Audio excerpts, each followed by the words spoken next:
Welcome the students of class 7. Welcome to our social science geography class.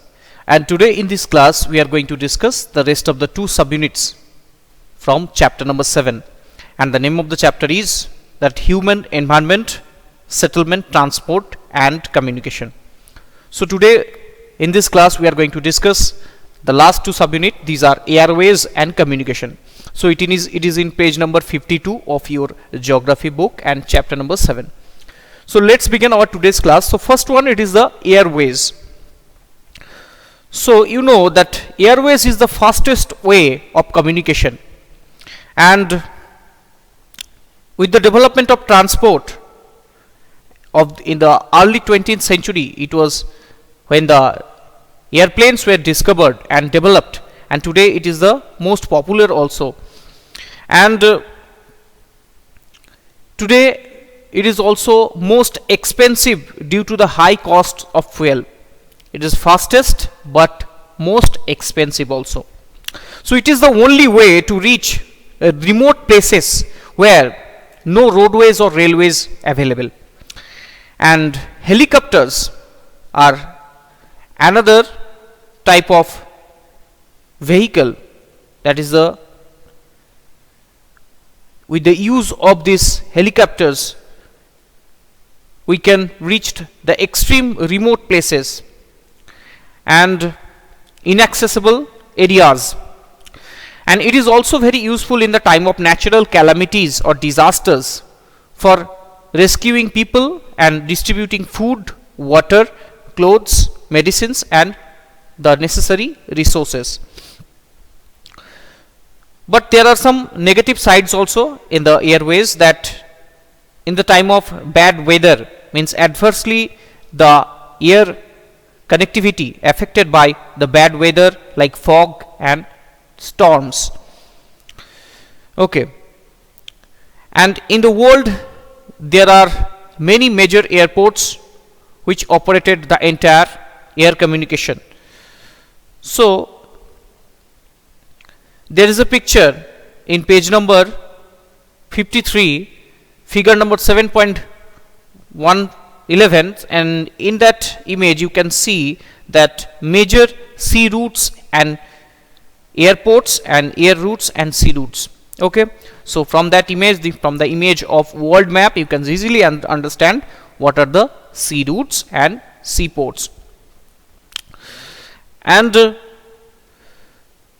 in India also there are 34 international airports, and altogether 486 different airstrips are registered under Airport Authority of India, including the training facilities and also cargo facilities. Okay. And Delhi, Mumbai, New York, Dubai, Tokyo, Paris, Frankfurt, Heathrow Airport in UK and Cairo and Singapore. So these are some most important airports in the world. Now the communication. So what is communication? You have to know first that communication is a process conveying messages to others. With the advancement in the field of the communication, it had brought about an information revolution in the world. So communication is a process conveying messages to others, and with the advancement in the field, when the new discoveries occurred, the communication had brought about an information revolution in the world. So different modes of communication are used to promote the information, from education or entertainment in every sector. So what are the different modes of communication? That newspaper, television or TV, radio, internet. So these are the mode of communication. So with this we can communicate with a large number of people, and they are therefore called mass media. So that's why all these different sectors are called the tool of mass media. Okay. And the invention of various satellites also helped to improve our communication system. Not only it provides information and used in the entertainment. It also, these satellites also used in oil exploration, survey of the forests, underground water and mineral wealth, weather forecast, disaster warning, and also used in different military activities. So these are the uses of the satellites launched by various countries. And when the internet was introduced, after that there is a huge revolution occurred in the communication sector. Now we can send email, messages, videos, images and songs using internet and their various apps. The wireless telephonic communication through smartphones and also became very popular today, and with the invention of various apps and application softwares, it is also become very much popular and make people's life easy.